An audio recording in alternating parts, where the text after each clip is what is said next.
Hi, welcome back guys. This is your friend the caller What If, back with the amazing fanfiction. This is series a What If My Hero Academia crossover with solo leveling. In the depths of the void a king rests, relishing the darkness of the abyss. Many called him a monster, a hunter, a betrayer, but of all those he was a hero. A hero forgotten in time. He who sacrificed everything he had achieved to save the world from chaos and chose to be forgotten in time. He sits laid back on his dark throne surrounded by his subjects whom were subservient and loyal to him. Belian, called out the king to his grand marshal, a four-winged being made of shadow turned to face his king. "My lord, what is thy will?" answered the shadow. The king gazed at his subjects and noted two distinct shadows missing who were normally by his side, his generals. "Where is Beru and Igris?" he asked the shadow. The grand marshal simply grunted. "The knight has challenged the insect for the right to stand on your left, my king." The king couldn't resist but bring his hand to his face and massage his temples. "They're at it again. Come to think of it, Igris has been with me the longest, so it makes sense that he would challenge Beru and then Belian." Before his thought process could go any further, he felt a disturbance within the void, something that didn't belong, so out of place that its presence sent a ripple through the void announcing its arrival, an intruder. "Come forth," ordered the king, and 6 other shadows rose from the ground around the king. From the darkness arose a knight, Igris, a large insect almost humanoid in the way it stood. Beru, a humanoid shadow wielding a large axe and shield.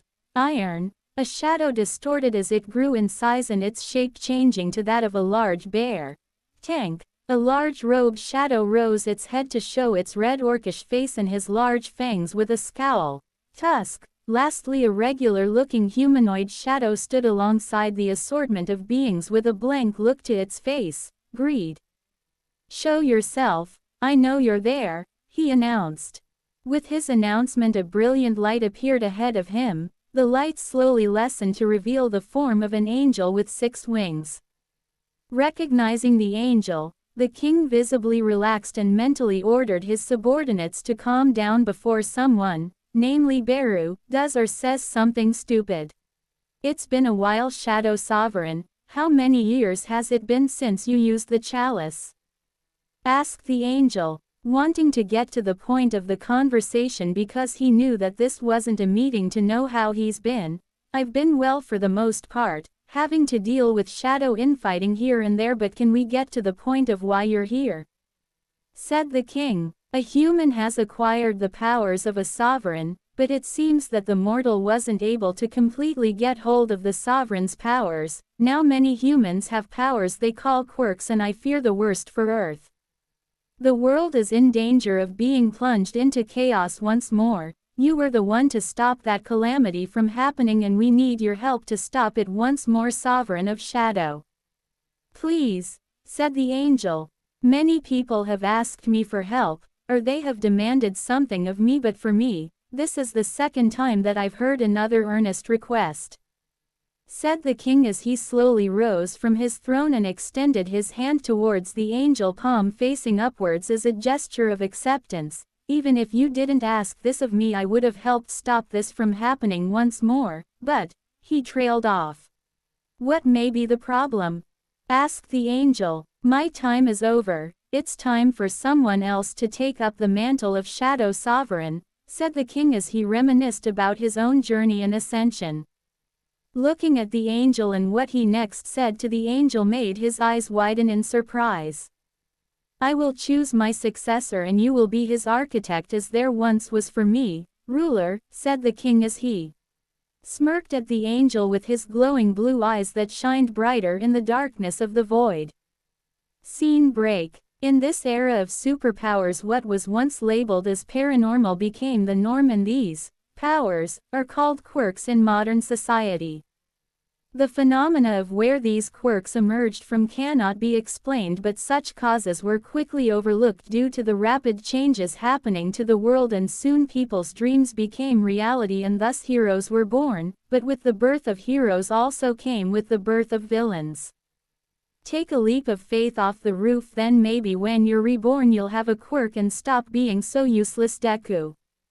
Said an ash blonde-haired boy to the green-haired boy, a look of distraught and anger clearly imprinted on the green child's face as he turned to face the other boy. You got something to say? Said the blonde while making small explosions on his left hand. It was futile to combat the explosion user, so the boy just put his head down. Maybe Kachan is right, letting go of his anger and letting his negative emotions consume him. Finding his notebook floating on water clearly ruined and burnt, he tried to flick the book dry of the water clinging to it. Realizing his efforts wasn't going to change anything, he put it in his backpack and slowly climbed the stairs to head to the roof. I want to be a hero to save people and protect them just like All Might, he thought as he clenched his fists. But how could I ever become a hero when I'm quirkless? Noticing he was nearing the edge of the roof, he grabbed the railing and looked at the horizon. Everyone else has a cool quirk that would let them be a hero, but why didn't I get one? He asked no one in particular. I should just go home. I can't let what Bakugo said earlier get to me, cause if I did jump off the roof then who would look after mom? And with that thought he trudged homebound. On his way he noticed a crowd of civilians. Still in his depressed state, he chose to drown out the sounds of the crowd with his thoughts and turned his body to the direction of his house. Continuing his trudge home, he soon saw his house in sight. That was until he felt an invisible force push him around the corner into some sort of portal, some sort of gate. "UAW, what's happening?" screamed Midoriya, being flung off his feet, hurtling straight into the portal. With the inability to do anything to save himself from falling into the weird gateway to who knows where, all he could do was to desperately reach out and shout, "Help! Someone! Ah!" Slowly sinking into the gateway with his arm reaching out to anyone until he was fully pulled inside. Dead silence. Crackling energy was heard from the gateway before it closed in on itself, erasing its existence along with the boy. The boy who dreamed to be a hero, he who reached out for a hero in his time of need. "Where am I?" he asked, looking around his surroundings, but all he could see was pitch black. Panic slowly setting in, he hastily got off his spot on the floor to spin around. Hello. Two pairs of eyes watching Izuku's frame. "Let's get this test underway. I still don't understand why you want this weak child to be the next Shadow Sovereign," said one of them. "It's because the weak are the ones with more courage in their heart compared to others, and when people are at their worst it's where you see who they truly are. This boy will surely surprise you," said the other. Suddenly flames came to life from torches hanging on the walls, illuminating the area. The first thing that Izuku noticed were the large statues around the circular room. Some were knights and some were statues of people with musical instruments, but the one that caught his eye was a large statue that towered over the others, sitting on a throne that kind of reminded him of the statue of Lincoln sitting on a chair in America. Suddenly, the large doors opened to let in a group of people. They were in what seemed to be civilian clothing, meaning that none of them were heroes. "Let's go in," said the man leading the group. "Mr. Song, there's a kid in here and he looks scared shitless," said one of the group members, noticing the kid in the middle of the boss room. "What's a kid doing in here? Did he somehow get lost and ended up in here?"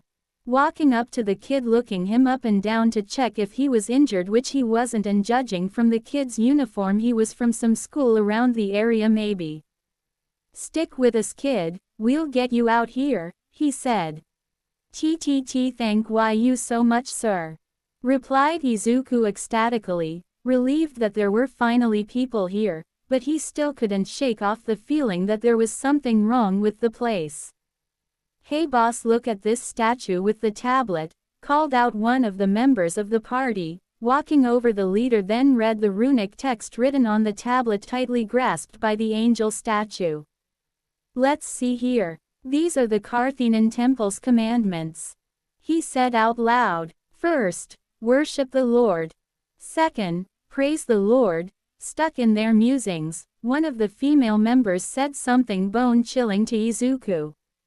The huge statue, the eyeball was just looking at us, she said, pointing at the sitting statue. And third, prove your faith.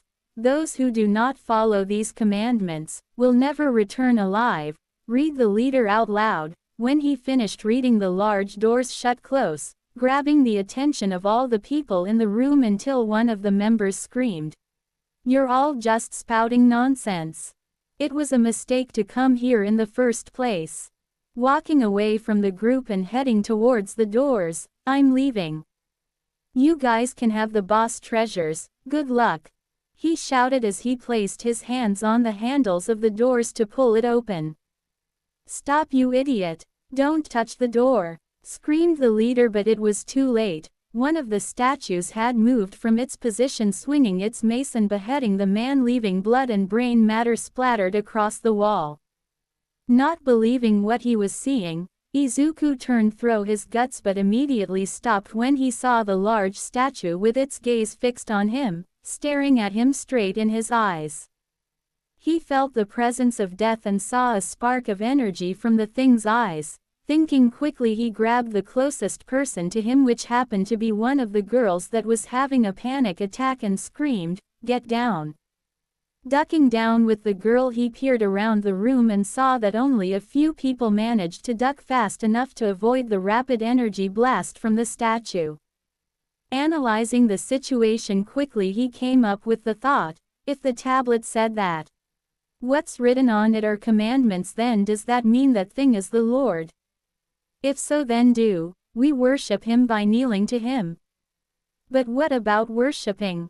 Do we pray to him or offer him things? There's too much going on right now, he unknowingly muttered out loud, enough for everyone else to hear. I think the kid is onto something. Let's take this time to think of a way to get out this mess, since we won't be able to kill all of them, said the leader of the group as he stayed down on the floor to avoid another potential beam of death. I think I've figured it out, said Izuku as he raised his head to look at the statue with determined eyes. He wasn't ready to die yet, and he wasn't going to leave and disappoint his mom, but most importantly, he was going to become a hero, and he will be the hero of these people. This place has its own set of rules. The first part means that we bow down to him, and the second means to praise him, but I'm still not too sure on how we praise him. It must have something to do with some of the statues around us, he said to the others. Izuku clenched his fists. I don't know what the third rule means about us having to prove our faith. We'd probably find out when we get there, and once that's over, we can get out of here safely. Listening to the boys' ramblings, they did what he said and bent their knees and bowed to the statue. Since there were no other suggestions on what to do, they were somewhat amazed that this kid was able to analyze the situation that quickly under all this pressure. With all the people bowing to statue, a minute passed and nothing happened. The thing stopped moving and the light in its eyes faded away, just to be replaced by red irises with black scleras and a sadistic, gruesome smile to accompany the change of eyes. The expression coming from the monster was enough to render them immobile from fear. The hand of fear crept through their chest, gripping their hearts and tightening its hold on them, making it hard for them to breathe. Without missing a beat from its change of expressions, the room rumbled as the monster stood from its throne and made its way towards them with every step it made, causing a quake, ripping apart the earth it stepped on. Shit, that thing is going to squash us like bugs. Any ideas on how to worship that monster? Exclaimed one of the guys.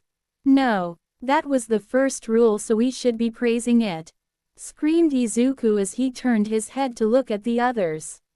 Why the fuck should we praise that monster?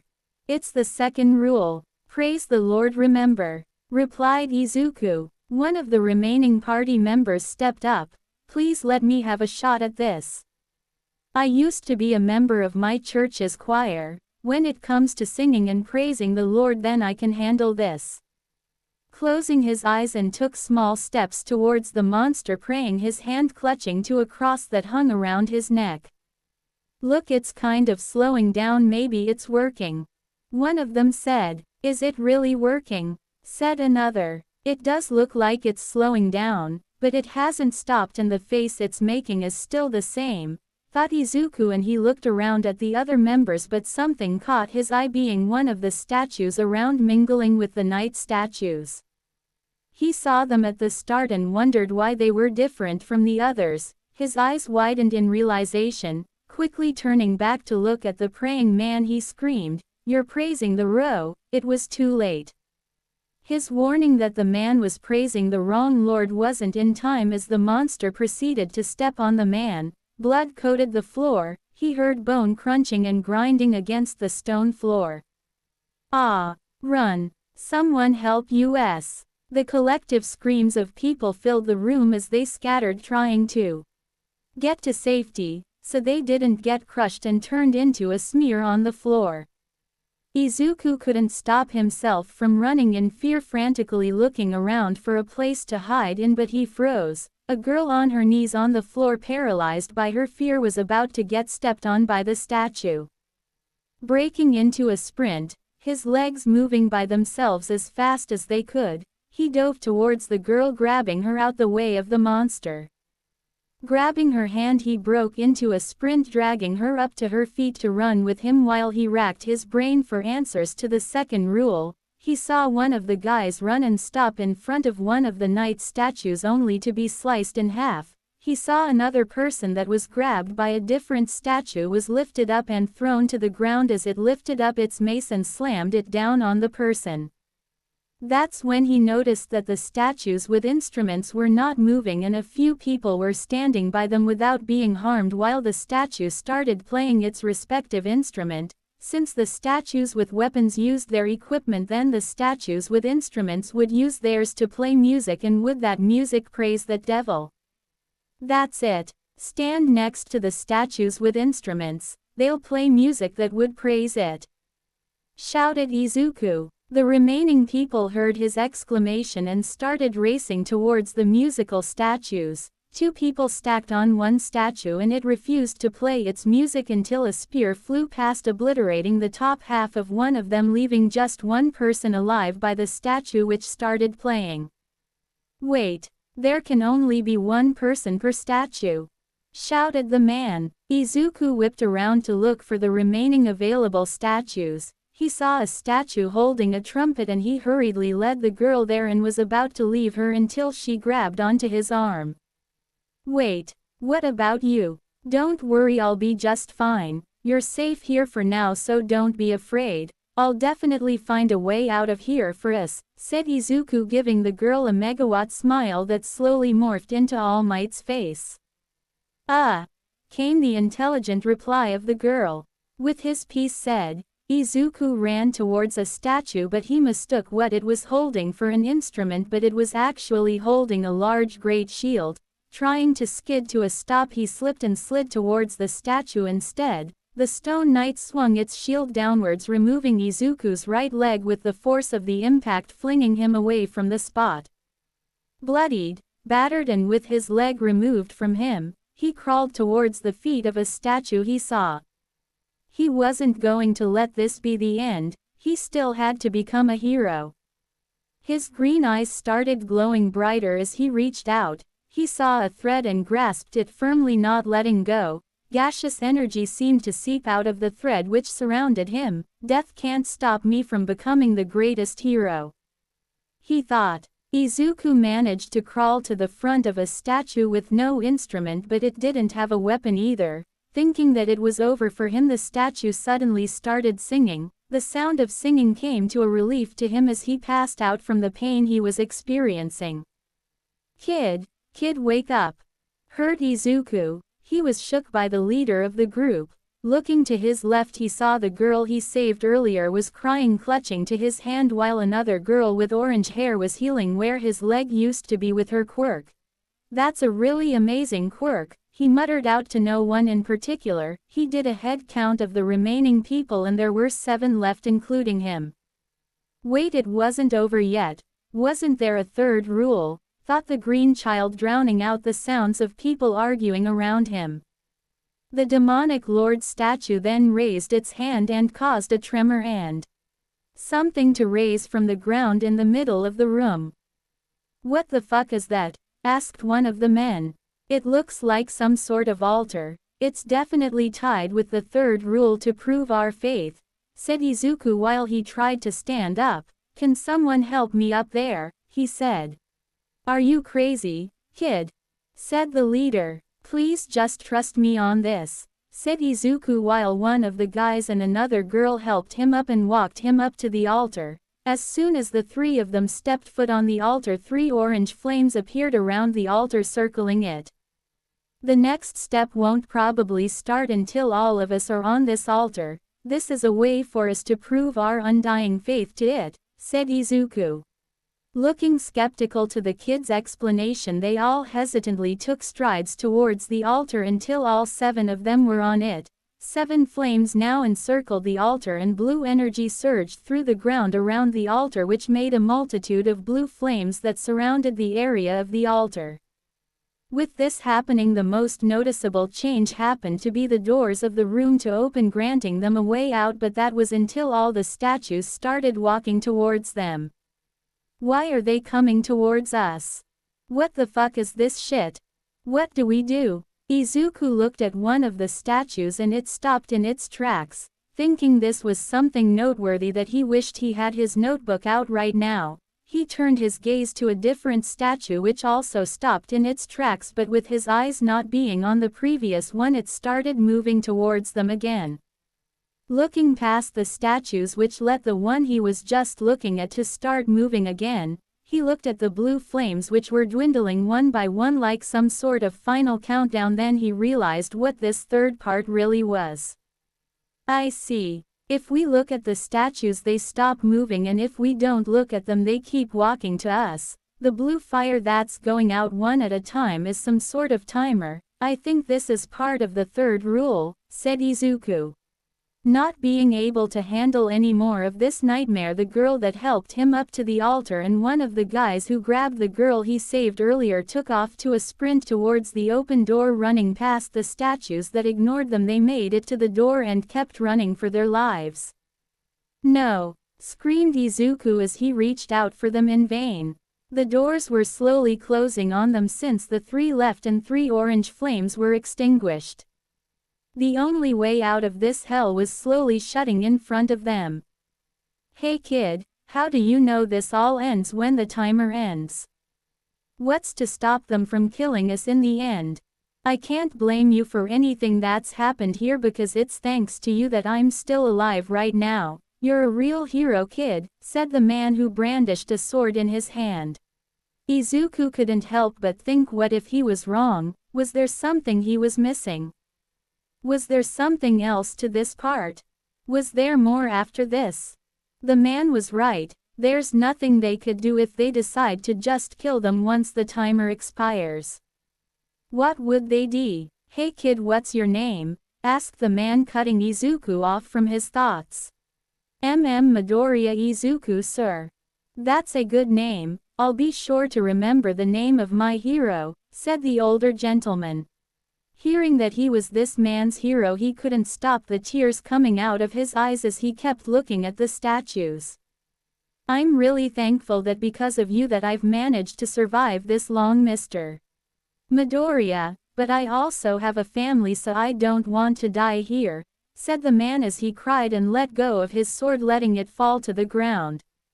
I'm sorry, but I don't think I can stay here. With that he took to a sprint towards the exit. Wait, don't go! Screamed Izuku and the other 2. The door was almost closed. With the departure of another person, with just 3 of them left, their survival wasn't guaranteed anymore, so there was just one last resort. Tears cascaded down Izuku's cheeks knowing that there was no other choice, but it was the right choice. There was really no other way. Thinking of his mother, he muttered an apology to her that he won't be able to come home to her, eat her katsudon, and show her that he can become a hero like All Might. Steadying his breathing, he spoke out. Mister, you should take her and get out of here. I'll find a way out of this. Just make a run for the exit, you'll both be fine because I am here, said Izuku. Unable to dispute Izuku's heroic spirit, the leader nodded his head to him in understanding. Wait, we can't just leave you here. Let me stay. I won't be able to make it out since I've used too much energy and I can't move, she said frantically with tears in her eyes.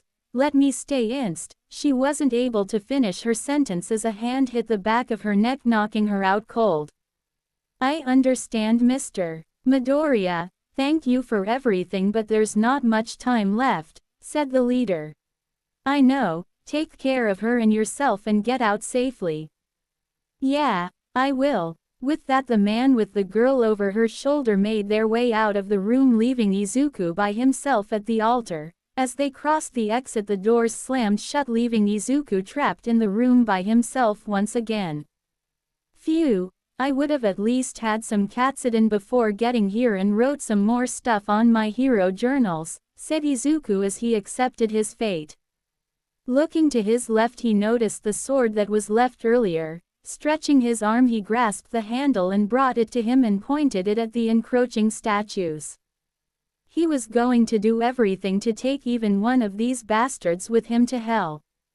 Stealing his face, his green pupils started glowing brightly. If I'm going to die, then hurry it up. I don't have all day, he said.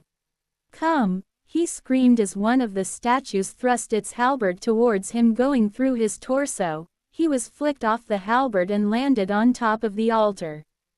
All the statues readied their weapons and swung down at him to finish the job. I'm sorry, Mom, I love you. I wish I had another chance with a quirk, so I wasn't so useless, thought Izuku. I don't want to die, he cried. The weapons stopped abruptly, and his vision blurred and started to darken. The timer must have finished, he thought. I don't want to die, he said in his mind once more. Suddenly a pop-up screen appeared in front of him. Alarm! You have completed all the necessary requirements of the hidden quest, Courage of the Weak. Huh, a hidden quest. Courage of the Weak. Where did this come from? You have earned the right to become a player. Will you accept? If you refuse, your heart will stop approximately 0.4 seconds later. Will you accept? If I accept, then I get to have another chance. A player, huh, that sounds interesting. I accept. Welcome, player Midoriya Izuku. Izuku slowly awoke. He tried to raise his head and look around only to find that he couldn't.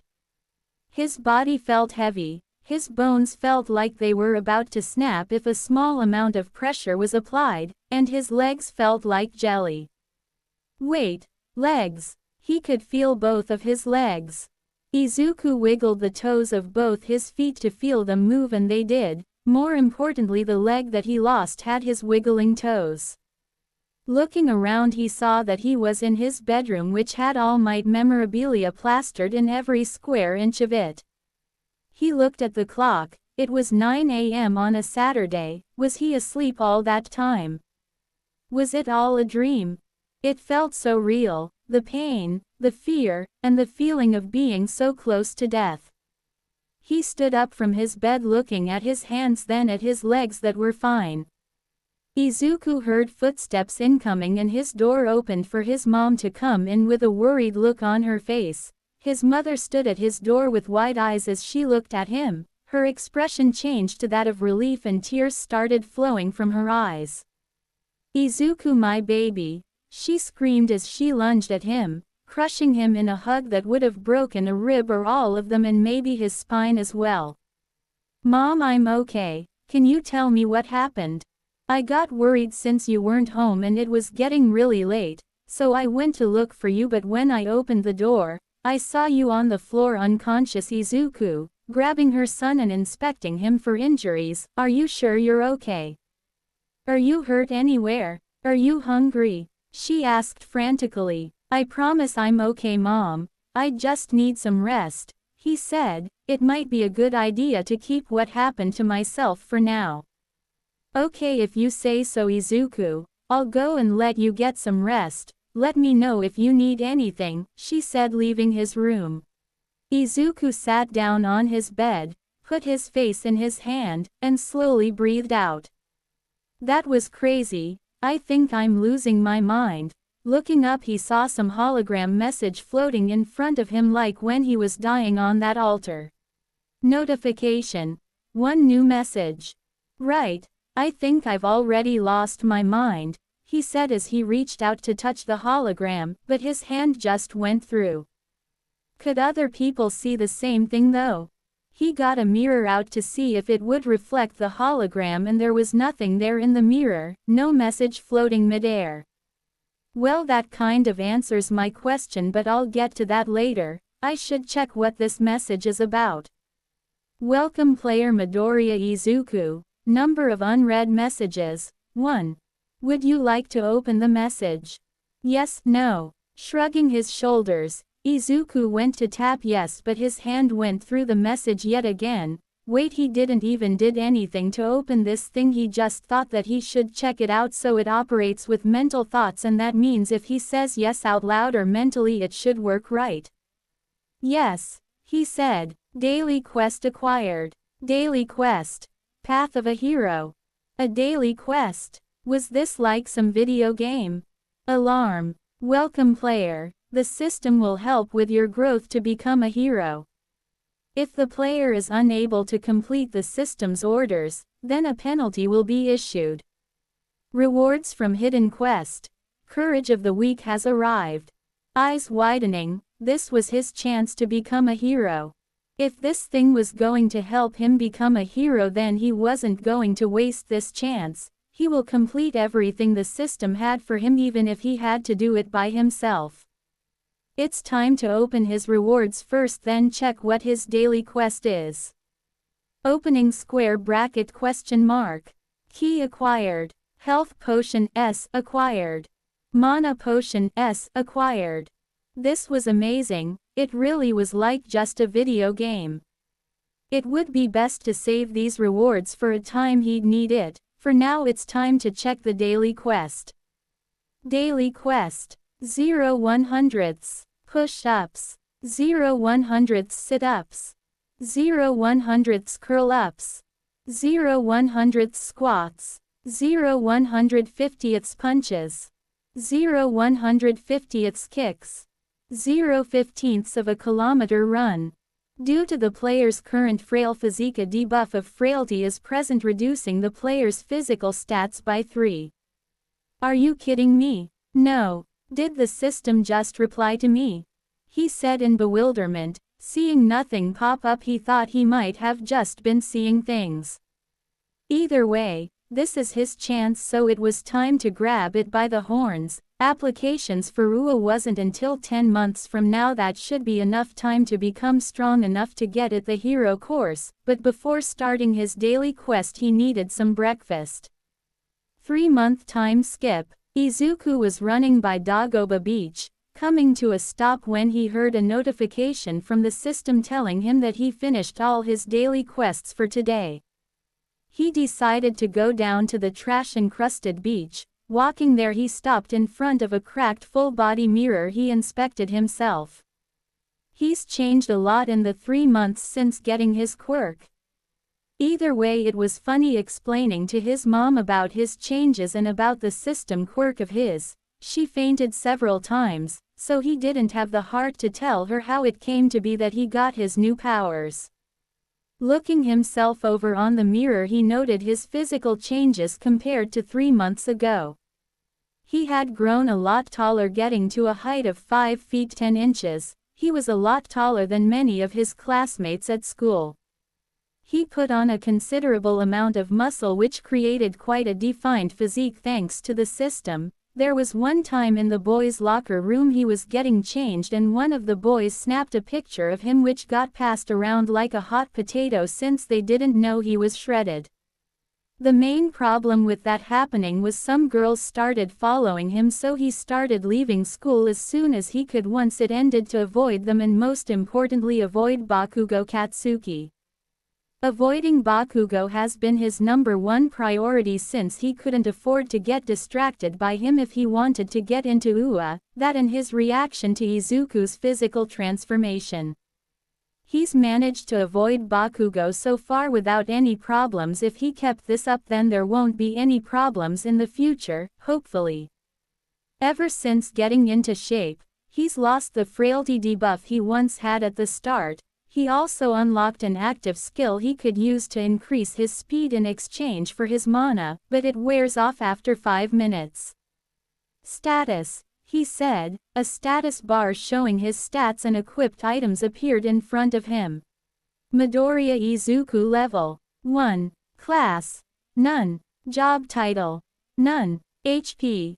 150 150ths. MP. 80 80ths. Fatigue.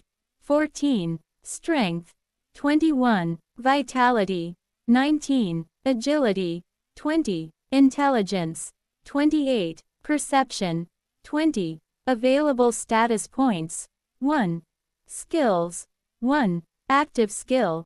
Celerity. Consumes 35 megapixels, increases movement speed by 40% for 5 minutes. Once the time limit has been reached, the player's fatigue will go up by 25 points. Izuku tried to keep his stats even, but his intelligence was naturally high from the start since that's all he had back then. He went and put a lot of points into strength since that was his lowest stat along with his agility. Considering that all this did was augment his physical statures, he could possibly become almost as strong as All Might if he put enough points in. The defining stat in his status page would be his class since that would really affect his fighting style, so he was hoping for a close-ranged class, but even if he gets a class he doesn't really like, the system is versatile enough that he can work around it. He reached to his right and called out to his inventory where he pulled out his key. He still didn't know where he could use it. He really wouldn't know where to use it, the thing it was for. Could have been anywhere. Hell, it could have been some sort of key to a door where a maniac spent all day building machines and sold their machines their baby. Asterisk in a garage far far away. Hatsume May cackling manically as she proceeded to weld something together. She sneezed in her welding mask, coating the inside of it with her saliva. With the sudden motion of her sneeze she jerked forward, messing up her weld on her machine. My baby, no, she wailed. Back to Izuku. Storing back the key in his inventory, he looked around the scrap heap. He hoped that this trash would be dealt with soon since it's such a waste that the beach was littered like this. Quest alert. Clean Dagoba Beach. Quest length. 2 months. Failure to complete this quest will impede the player from advancing to the next level. You've got to be kidding me. There's like miles of trash here and you expect me to clear it all up in 2 months? What do you mean stop me from leveling up? He said wide-eyed as he finished reading his new quest's details. Putting his head down he sighed. Well, he might as well start now. Before he forgot, he should send a message to his mom saying that he's going to be home late, and proceeded to pull his phone out to send her said message. With the message sent, he put his phone back in his pocket and looked at the titanic amount of junk. I'll just get this over with. The sooner I start, the sooner I can finish. 2 months my ass, that's not enough time. He said, moping and picking up a drawer with a microwave on top of it. He went to set it to one side where he was going to organize it, and then he'll call some trash collectors for it sometime soon. This is going to be a long 2 months. Why are there so many refrigerators on this beach? Yelled Izuku, hauling what looked to be 10 fridges tied together with rope. 10 minutes of pulling the fridges out the way and to the pile where they can be taken by the trash collectors he contacted some time ago. Izuku turned back to the beach and observed the rising sun in the horizon. There was only one thing left on the beach. It was a large wardrobe that looked perfectly preserved under all that junk. He approached the last remaining object on the beach until he heard a sound. Alert! You have successfully cleaned Dagoba Beach within the time limit. Rewards acquired. 1x weapon, 1x express potion, 1x hearthstone. Title: Scavenger. Increases the chance of all types enemies dropping loot by 15%.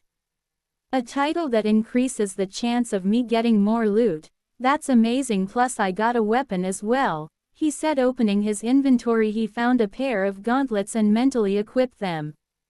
His hands came alight with green arcs of electricity that formed a pair of steel gauntlets. He pulled up the information of the gauntlets. Steel gauntlets. Defense 12. Attack STR stat +5. This was great. He had a weapon now. If this system turned his life into a video game, then there must be dungeons he can go into to level up, right? As if the system heard his inner question, another alert sounded out to him, catching his attention. Alert! You have acquired all the prerequisites for the dungeon. Key. Dungeon key usable. So that key he had all this time was a dungeon key, but where was the dungeon? He looked around but found nothing but the wardrobe. The wardrobe, he said while pulling out the key from his inventory and approached the wardrobe. He remembered something. This was like something out of the movies from the pre-Quirk era. It was called Narnia or something, right? He really liked that movie. There was a big talking magical lion in it, and there were normal kids that became the rulers of the place. Was this dungeon going to be like that? If it was, then it was going to be amazing if he became like a king of a different world. Before Izuku went any further, he pulled out his phone to send his mother a message that he was going to be out all day and won't be back until later that day. With that done, he put his phone away and inserted the key into the wardrobe and turned the key. Unlocking the wardrobe, he opened the doors of it and found a portal inside it. This was it. His first dungeon, and he couldn't keep his excitement and anxiety down for the life of him. He was going into another world like Narnia. Reaching out, his hand went through, then he climbed onto the wardrobe and went inside the gate. Stumbling through the portal, he found himself inside a tunnel. The inside had stone floors and walls. There were torches on the walls lighting up the path. Izuku took one of the torches and held it on his right hand and brought it along with him. Walking down the tunnel, he soon came into a large open room, and it appears to be like some sort of cave. He noticed another tunnel at the other end of the room because he could see a glimmer of light at the end of the tunnel, but that wasn't all he noticed. Izuku saw some figures around the room with the help from the torch in his hand. They were hobbling around and not aware of his presence. Those must be enemies in this dungeon. He threw the torch as far as he could, trying to get it to the center of the room. The torch landed on the floor with a resounding clang, and the figures around the room started to converge on the torch, gathering around it. The sheer number of them huddling around the torch was starting to block the light coming from it. Well, here goes nothing, he said and stepped into the room farther. He felt his footstep onto a stone plate that moved downwards with his step, and there was a hissing sound from the stone plate. A pressure plate. As soon as he said that, metal gates descended down the two pathways, effectively blocking them and trapping him inside. Light appeared in the room in the form of braziers around the room, illuminating the room. He saw the figures from earlier to be human-like, but there was a distinct difference since they were dead. Zombies, he exclaimed, which grabbed the attention of the zombies in the room. Targeting him, they started moving towards him at different paces. He noticed that these zombies had orange names above them which said zombie. Thinking quickly, Izuku summoned his gauntlets to his hands. This should be easy enough since they were just zombies, and normally in video games, they were fodder. Taking on a fighting stance, he faced down the first zombie nearing him. Doing a war cry, he engaged the zombie and threw a punch at the zombie's torso. Izuku felt his fist connect, but he didn't expect his hand to go through the thing's chest. Ah! He screamed. Graahhhhhh. The zombie replied, trying to bite Izuku's arm. Ah! He screamed again. With his other arm Izuku punched the zombie's head clean off, sending it flying away, and he pulled back his other hand that was stuck in the zombie body, letting it fall to the floor. You have defeated zombie. You have leveled up. He leveled up, said the system. With renewed vigor and motivation he looked at the other zombies. He didn't feel the fear he should be feeling in this situation. That thing from months ago was far more terrifying than these things. These monsters were nothing compared to that thing, and there was only one thing to do now. It was to hunt down and defeat every one of them so he can get stronger to become a hero. Stomping his right foot down, he activated his celerity skill to increase his speed. He was going to fight these things with everything he had to see how far he can go. Celerity skill activated. With a burst of speed, he disappeared, speeding towards the monsters like a bullet. Izuku landed to a crouch in front one and punched, sending it flying away, colliding with other zombies, slamming into the wall. You have defeated zombie. You have defeated zombie. You have defeated zombie. Rushing towards other enemies, he attacked them ferociously, throwing kicks and punches that sent others flying and some zombies to be dismembered. Grabbing one of the zombies by the leg, Izuku spun around, using the monster as a bat to hit the others around him, sending them away to give him some more space to fight in. He looked at the zombie in his hands and saw that he was just holding a leg, and the zombie went flying off of it. Debating if he should use it as some sort of mace, he decided against it and just threw it at a zombie coming at him, giving him the chance to finish it off. Jumping upwards towards the monster, he raised his leg and brought it down on its head, crushing it. You have defeated zombie. Faster. I need to hit them faster. Move faster. There's too many of them, he thought as he rushed a zombie and threw an uppercut, taking its head off. He grabbed one by their head with his left hand and noticed another coming at him and punched it twice with his right hand before turning to the one in his other hand to deal with, and threw it at a group of zombies. He leapt towards the group of downed enemies and crushed two enemies with each leg, creating a small crater with the force of his landing.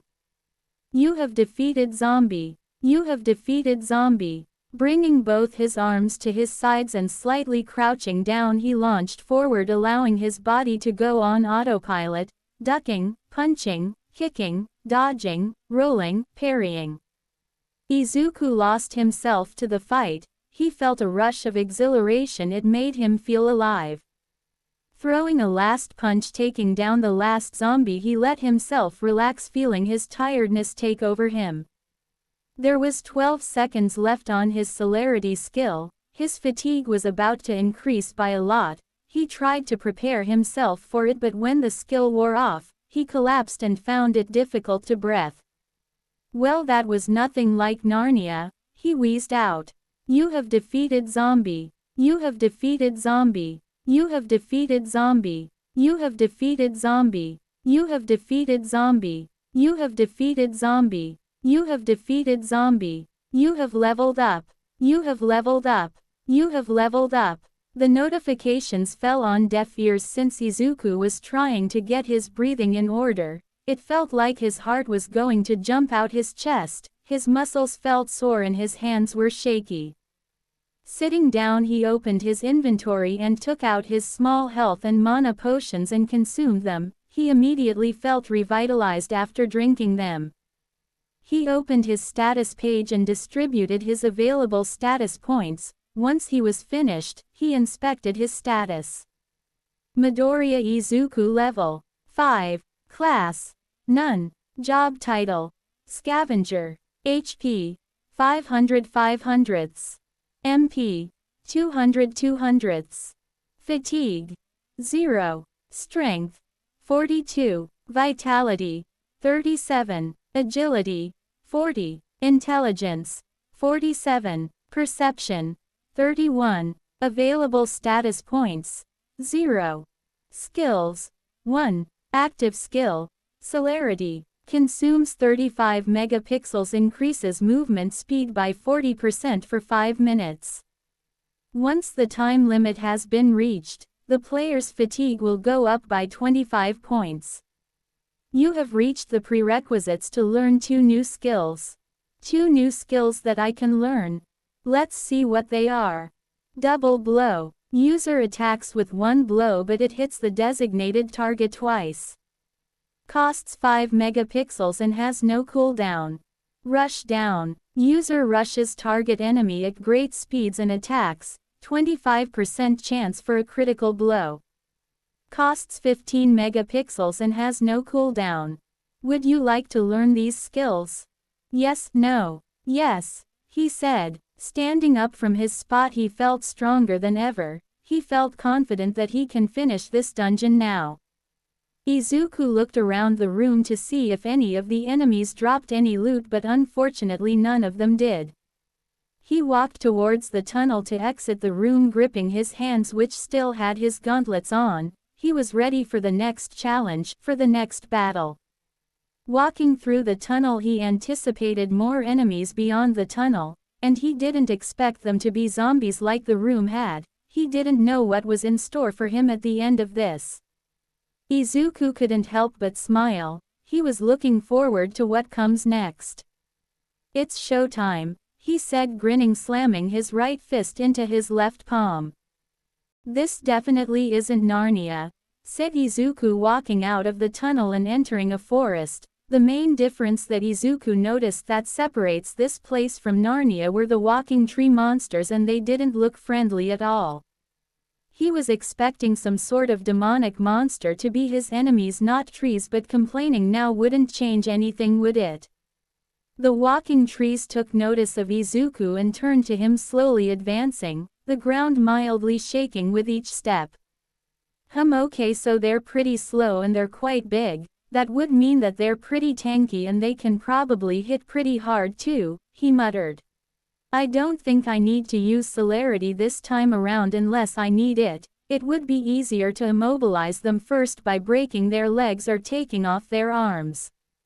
Might be a good time to test out my new skills, he said confidently. Izuku had gotten stronger, but it would still be good to stay cautious, especially in an area he wasn't familiar in and these unknown monsters. Rush down. Izuku blurred towards one of the monsters, his eyes strained, finding it difficult to keep them focused on his target from the speed, and did his best to come to a stop before he overshot. He appeared next to the monster on its side and launched an attack at its tree legs. A resounding boom was heard when his fist collided with the appendage, ripping them off. Izuku didn't think that his attack would have that kind of impact, so he decided to use his other new skill. Double blow. Following up with a kick, he felt it connect, but it didn't have the same impact as earlier. The difference this time was the monster got hit by the kick twice when he only attacked once. Jumping backwards to gain some distance, he analyzed the situation. I think my attack earlier was a critical strike, that's why it hit really hard, he said, rubbing his chin rapidly as he analyzed the effects of his new skills. He read it, but it was good to do a test run of it to get a better grasp of understanding regarding them, and now that he had a better grasp of his new skills, he had a fight to win. Advancing towards the monsters, he leapt and ducked to avoid their strikes. Being faster than them certainly helped him here as he launched his assault. He used the one of the monsters as a springboard to launch himself to the backline where there was a single tree monster. Mid-air, he pulled back his right arm and put all his strength into it and punched the monster, which sent it flying backwards. Pieces of wood and leaves were dislodged out of the monster. Not missing a beat, Izuku leapt towards where the monster was launched to.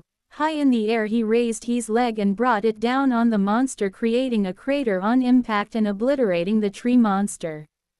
You have defeated Tree Ant. He ignored the message and looked at the other tree ants. There were 3 of them left, with one being legless. Rushing again once more, he targeted the legless monster and aimed for its arms joints, where he attacked, effectively dismembering it again. Izuku grabbed onto the base of the monster and with all his strength lifted it up. He spun around with the monster using it as a weapon. He hit another monster which broke the monster in half and his newly acquired monster bat also snapped in half. Rush down. Izuku used his skill again to speed towards the back of the monster and threw out a fist which didn't have the same impact as earlier. Seeing that it wasn't going to go down easy, he started rapidly throwing punches at the back of the monster, splintering it apart. With a yell he threw out his last punch which destroyed the tree ant, leaving him the victor of this battle.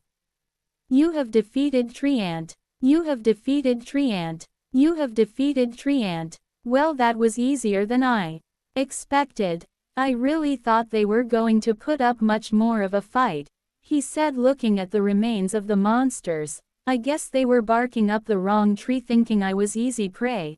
Hey, bark. Chuckling at his pun, he left the area and went deeper into the forest. He looked around the environment as he traveled, keeping an eye out just in case a tree ant decided to throw a sneak attack at him.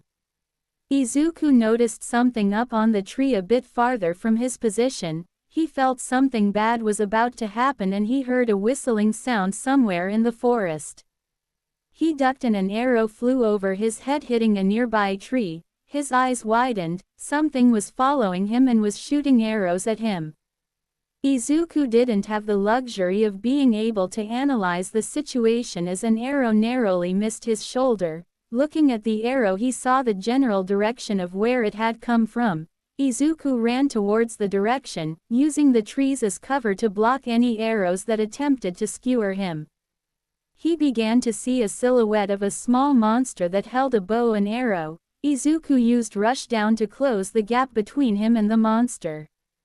Rush Down. He appeared next to the monster, attacking it, but didn't notice that it had another arrow at the ready on its bow and let it fly towards him, and it pierced through his left thigh, but he was able to successfully land a blow on the monster, killing it in one hit. Falling to the ground, he clutched his left thigh where the arrow had gone through. He snapped off the arrow tip end which came out the back of his leg, and he took out a small health potion from his inventory, preparing for what was next. Gritting his teeth, he pulled out the arrow from his leg. Groans of pain came out of his throat from pulling it out. He then brought the potion to his mouth to drink to heal him from the injury. Once he was healed enough and the pain was no longer there, he let out a sigh of relief and looked at his slain foe. You have defeated Goblin Archer. It was a goblin. Goblins were known to be in groups in all the games that he had played. There was a good chance that there was a goblin settlement near the area. That would probably explain why this lone goblin was here, and he was some sort of sentry, or maybe he was hunting for food. Stopping his train of, he looked back at the enemy he killed. He saw the remains of the goblin he killed, and there was something glowing green next to it. Getting up, he walked toward it, which turned out to be a monster drop. The goblin dropped a pendant that would hang around his neck. Picking it up, he inspected it. Scout's Novice Pendant of Perception. Perception +5. My first armor piece, and it's not bad either, he said, and equipped it in his stat page. The pendant appeared around his neck, transparent, but he could see the outline of it thanks to the system. With the increase to his perception, he heard movement a bit farther from his spot. Not wanting to stick around any longer, he moved the opposite direction of where the movement was coming from and leapt upwards. Grabbing a branch, he pulled himself up the trees to observe the situation.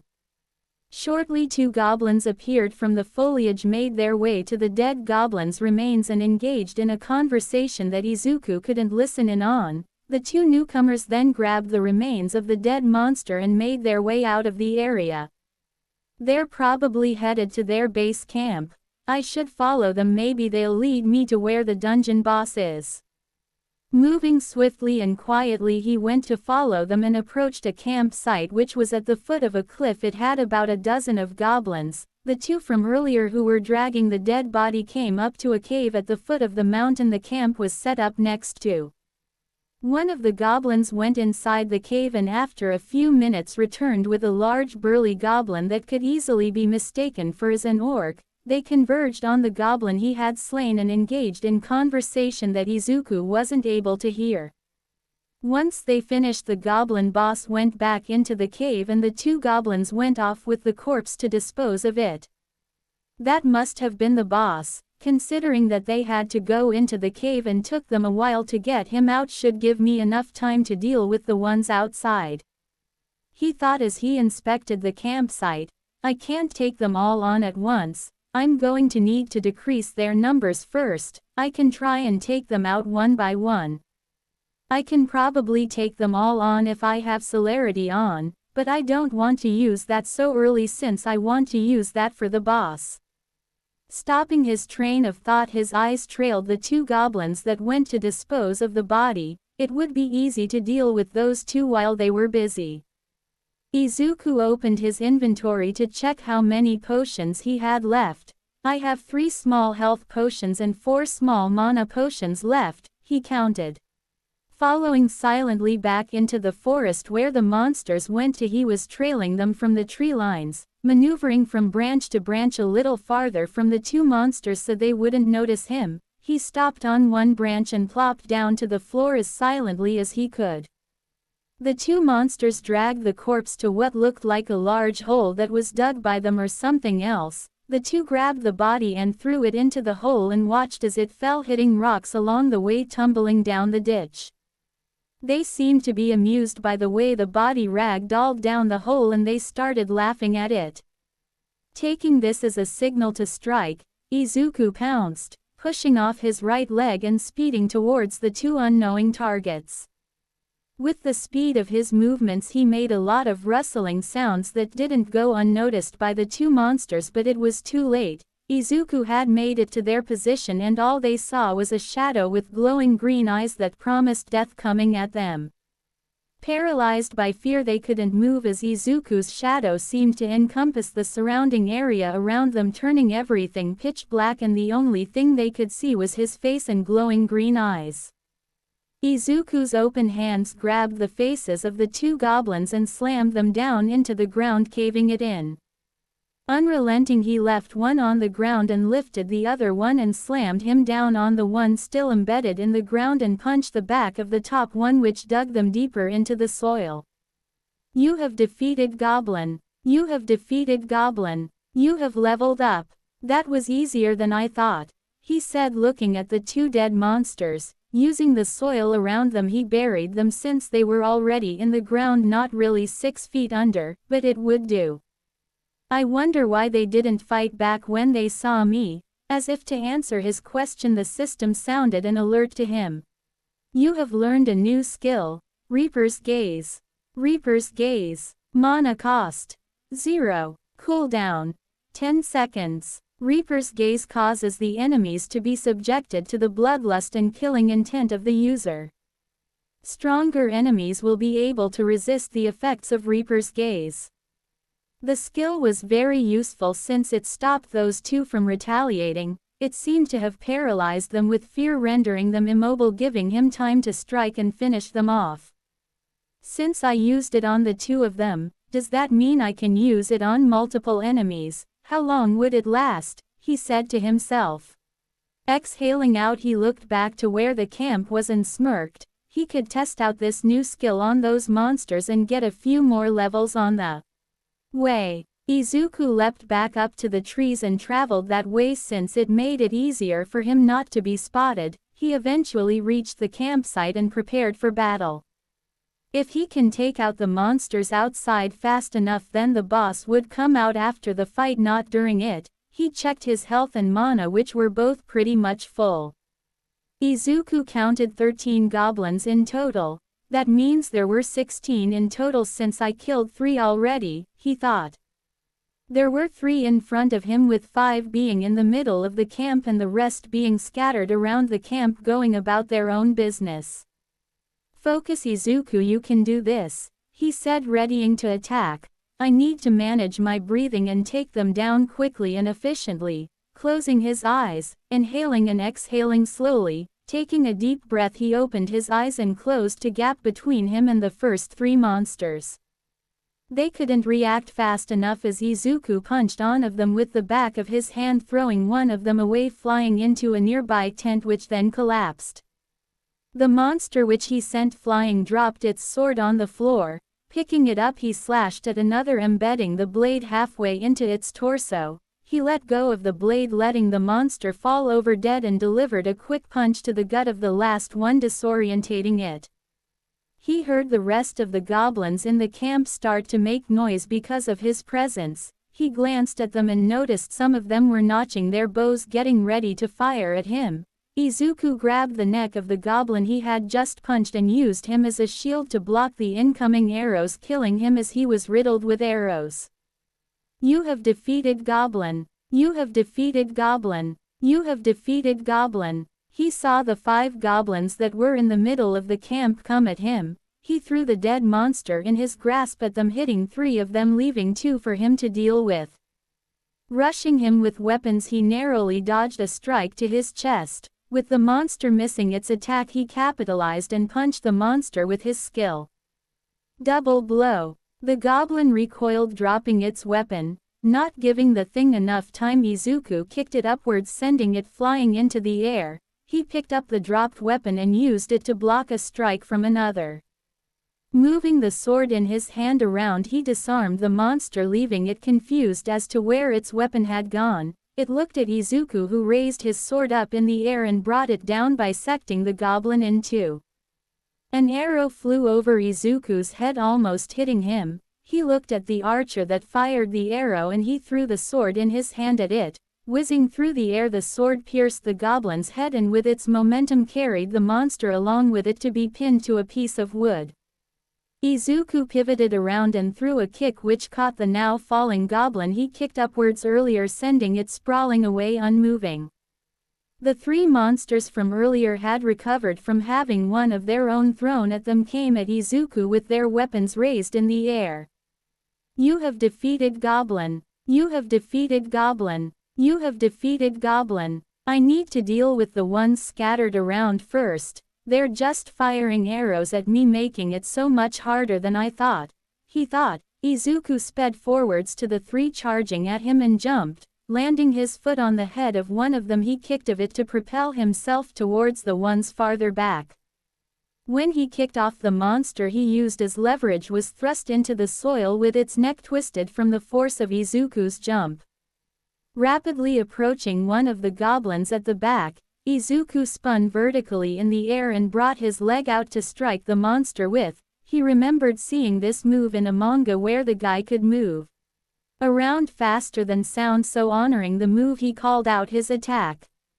Wind Blade Kick! Exclaimed Izuku. The force of the impact decapitated the goblin. He landed next to it and picked up the bow and grabbed 2 arrows that were next to the dead goblin. Notching an arrow, he turned and fired at a goblin that was preparing to fire at him from behind, hitting it in the neck. Notching another arrow, he fired again at a goblin a little farther away from him and hit another in the chest. He was suddenly hit with an arrow which was now lodged in his left shoulder. Gosh shit, he grunted. Izuku looked up to see that one of the archer goblins had rushed him with a blade. He threw the bow in his hand at its face, effectively disorientating it, giving him enough time to strike. He pulled the arrow out of his left shoulder and plunged it into the monster's eye, making it limp and fall to its side. Thinking quickly, he dashed at one goblin while picking up the sword of the previous one and plunged the blade into its chest. You have defeated Goblin. You have defeated Goblin. You have defeated Goblin. You have defeated Goblin. You have defeated Goblin. You have defeated Goblin. You have leveled up. You have leveled up. You have leveled up. He had leveled up 3 times, but the fight wasn't over yet. There was one left which was standing ahead of him, scared out of its mind. This human had single-handedly raided their camp and killed every one of his companions. I forgot to test out my new skill. Well, better late than never, said Izuku. Reaper's Gaze. The goblin's fear of the human amplified tenfold once Izuku used his new skill. It was breathing rapidly, and it was sweating, trying to back away from the human. Izuku walked towards the remaining monster that looked like it was close to soiling itself. He decided that it was enough of a test with his new skill and moved to finish the job. he disappeared from the goblin's line of sights only to appear behind it. Sensing its imminent doom, the goblin turned its head and looked at Izuku descending upon him with a strike promising death. Unable to do anything, Izuku's fist landed on the monster's torso, blowing him away into the wall next to the cave where the boss resided. You have defeated Goblin. Reaching into his inventory, he pulled out a health potion to heal his wounded shoulder from the arrow shot. Watching his health go back up and his wound heal, Izuku looked around the carnage, which was the goblin camp. There were drops all around him which he went to collect. Once he was done collecting all the drops, he checked his inventory, which now held items like goblin ears and some of their equipment like boots and cloths that were unusable for him since they didn't really give any bonuses to his stats. Remembering that he leveled up, he opened his stat page and distributed the new status points that he gained from leveling up and pulled up his status page. Midoriya Izuku, level 9, class none, job title scavenger, HP 750/750, MP 145 200ths, fatigue 31, strength 47, vitality 40, agility 40, intelligence 47, perception 35 plus 5. Available status points 0. Skills 4. Active skill, celerity, mana cost 35 megapixels, cooldown 2 minutes. Increases movement speed by 40% for 5 minutes. Once the time limit has been reached, the player's fatigue will go up by 25 points. Double blow, mana cost 5 megapixels, cooldown 0. User attacks with one blow but it hits the designated target twice. Rush down, mana cost 15 megapixels, cooldown 0. User rushes target enemy at great speeds and attacks, 25% chance for a critical blow. Reaper's Gaze, mana cost 0, cooldown 10 seconds. Reaper's Gaze causes the enemies to be subjected to the bloodlust and killing intent of the user. Stronger enemies will be able to resist the effects of Reaper's Gaze. Everything was coming together nicely. He was getting stronger at a steady pace. If he kept this pace up, then he'll be strong enough that he can get into Ua. Izuku looked at the cave entrance where the goblin boss resided in, checking around the campsite and himself over, making sure that everything was in order. He walked towards the cave entrance. Once he reached the entrance, he had to cover his nose because there was a foul smell coming from inside and it made him want to vomit. Steeling himself not to retch, Izuku walked inside the cave. He panicked for a second, thinking that he was going to need a torch for light, but thankfully there were torches along the walls. Walking through, he walked past bones that looked like it belonged to an animal, but some looked more like human bones. Eventually he came up to 2 wooden doors and he placed his hands on the doors and pushed them open. Izuku saw the large goblin boss at the back of the room. He noticed that the monster was facing away from him and was looking inside a chest. Looking around the room, there wasn't much other than leather hanging on the walls and some on the floor.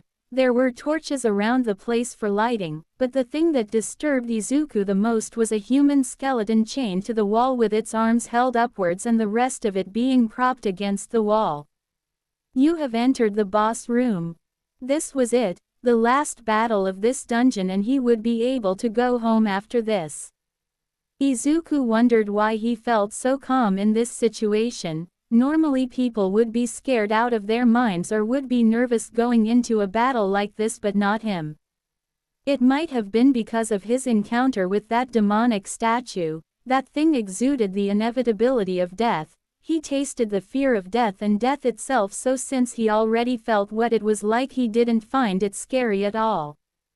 It was quite laughable how he'd compare all these monsters to that demon. These things were nothing compared to it. Nothing could come close to it.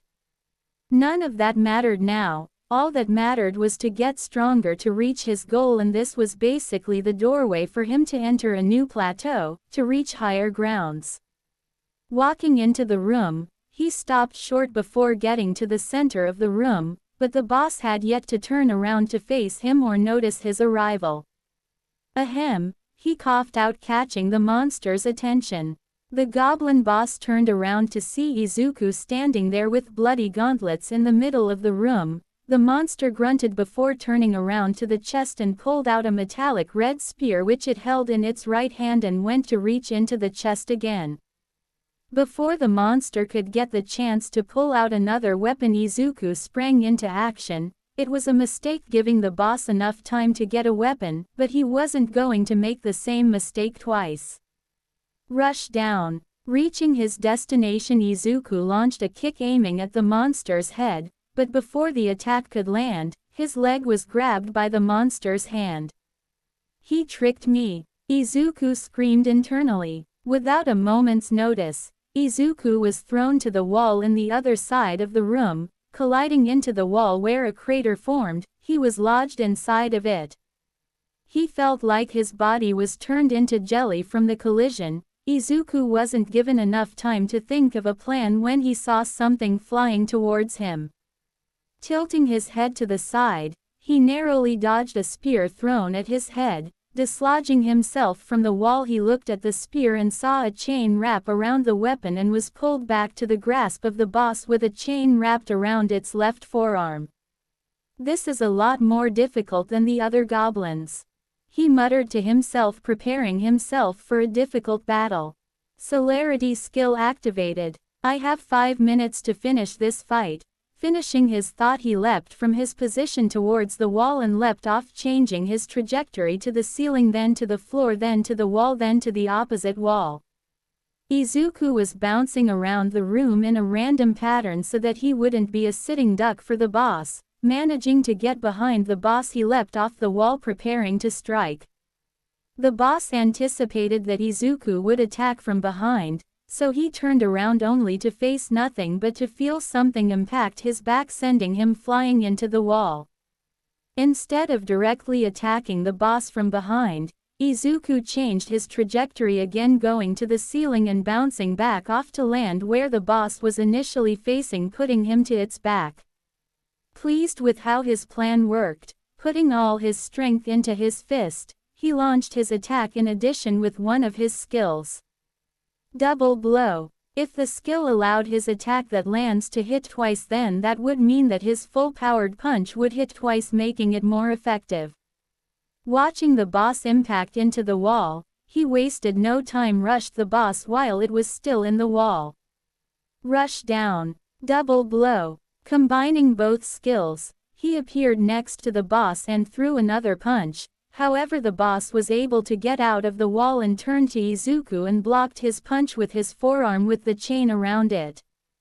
The impact of Izuku's attack happened to be a critical blow which forced the boss backwards, almost throwing it off its feet. Seeing an opening, the monster twirled its spear rapidly at the boy. Hopping backwards to avoid the spear, Izuku wasn't fast enough and was cut by the blade diagonally on his chest, cutting through his shirt, showing the cut left by the blade of the spear. Ignoring the stinging sensation from the cut, Izuku ducked under a spear thrust and swept the legs of the monster, causing it to fall over. Capitalizing on the boss being downed, he did a small jump and planted his knee on its chest, digging him into the ground. Izuku was about to raise his fists upwards to slam down on the boss until he felt his senses warn him of danger. Using his arms to block, he was punched away to the other end of the room by the boss. On his knees, he looked up and saw the boss standing, pulling its arm back with its spear raised, pointing towards him, but there was something happening to the weapon. The goblin boss readied to toss the spear at the downed human across the room, and suddenly, the spear tip gained a red hue and a mist of blue energy seemed to seep out of it. The mist of blue energy seeping out of the weapon stopped and the tip of the spear lost its red hue, but what took place of it was more terrifying. Red energy appeared from the tip of the blade, wrapping around the weapon and his arm. His weapon was primed and ready. He threw his spear at the boy at incredible spears, with a sick look on his face, impatient to see the human's blood smeared all over his mighty spear. The spear seemed to rip through the air as it was sent flying towards Izuku. Using his speed boost from celerity, he used Rush Down to get an extra boost of speed and tried to move out of the way from the spear's destructive path. Rush Down. Barely managing to get out of the way, the spear sailed past under his arm next to his side. The blade didn't touch him, but the force from the spear was so strong that it ripped apart one side of the clothes on his torso, and it also sent him hurtling a different direction. The spear impacted into the wall and mayhem happened. An explosion took place where the spear landed, completely obliterating the wall and the doors, revealing the cave he walked through to get to this room, and the spear was in the ground. Just the force from his spear took more than 150 HP. Said Izuku while he held his side. Seeing that the human was still alive after its attack, the boss sent his chain at Izuku, wanting to finish the fight once and for all. Knowing that it didn't have its weapon with him and that the human was incredibly fast, the boss was going to keep his distance from the boy. Hearing chains rattling, Izuku saw a chain coming towards him. Izuku sent an uppercut, changing the direction of the chain upwards, letting it hit the ceiling. Noticing that the boss was without its primary weapon, now was the perfect time for a counterattack before it could retrieve it. Rush Down. Getting into position, he punched the monster in the gut, causing it to double over. He then grabbed the beginning of the chain, which was still around the monster's arm, and wrapped it around its neck while staying around the back of the monster. Planting his foot on its back and forcing it down to the ground, he pulled on the chains, strangling the goblin boss. The monster thrashed about trying to break free with all its might and was slowly succeeding in its endeavor. Izuku lifted his foot from its position on its back and slammed it down on the back of its head using double blow, forcing it back down to the ground. Double blow. The goblin turned his head to look at Izuku in the face, but was only greeted by the face of death, a dark silhouette with glowing green eyes which was pulling the chains that were around his neck. He felt terror creep into his being and there was nothing he could do. He was pinned to the floor and he didn't have his spear, and feeling his throat being crushed by his chains, which was also making him lose consciousness. Izuku saw the boss turning its head to look at his as he pulled away on the chains while keeping the monster planted down on the ground. He activated Reaper's gaze as the goblin fully turned his head to look at him and saw the fear evident on its face. Reaper's gaze. Noticing that the struggling was lessening, Izuku used the remaining of his strength to pull the chains with all his might until he heard a snap and the monster stopped moving completely.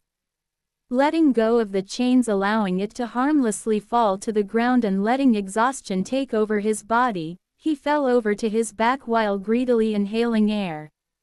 You have defeated Goblin Boss Kassan. You have leveled up. You have leveled up. Rewards available. Ouroboros Beast Spear. Rank A. Warrior's Belt of Great Vitality. +1 Vitality. Status Recovery, 1 use. 150,000 gold. You have gained the prerequisites to access the shop. Title.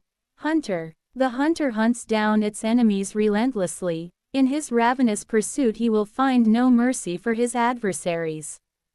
Increases movement speed by 8% when in pursuit of an enemy. +5% damage against quest-specified enemies. Use Status Recovery, said Izuku immediately, since he felt like a wreck after that fight and he was grateful that this was a reward.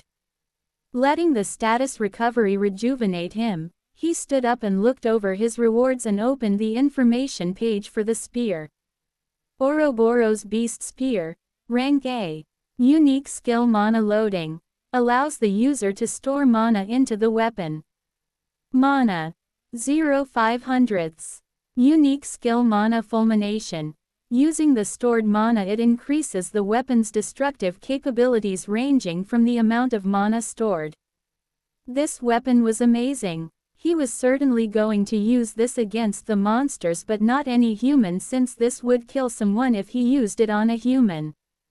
He stored the spear into his inventory and equipped the belt to increase his vitality immensely. He also wanted to open the shop and check out what it had, since he gained a lot of gold from that fight. Most importantly, the hunter title he just got was incredibly strong, really useful when he would be chasing something or someone, and the damage increase against quest enemies is also really nice. He didn't really know the full details about quest-specified enemies, but it was probably something like dungeon monsters and the boss. Pulling out the hearthstone from his inventory and using it, light green energy started to swirl around him, and he felt like he was being lifted until all he saw in his vision was light, causing him to close his eyes. Izuku was ejected from the wardrobe in Dagoba Beach, tumbling over the sand as he was shot out from the wardrobe as its doors closed. Looking at the piece of furniture, it started to crumble into dust, taking away all evidence of the dungeon being there in the first place. "It wasn't Narnia, but it was certainly something," said Izuku as he dusted sand off himself and stood up to leave the beach. Pulling out his phone, he called his Mo. "Hey Mom, you won't believe what just happened. Midoriya, Izuku, where have you been? You have been gone for 8 hours. Izuku cringed as the shouting voice of his mother overpowered his ears. Looking at the time, it was 3 p.m. in the afternoon. He had been gone for that long. Maybe time went differently in the dungeon, or he just didn't notice. "I can explain, Mom. I'm on my way home," he told her.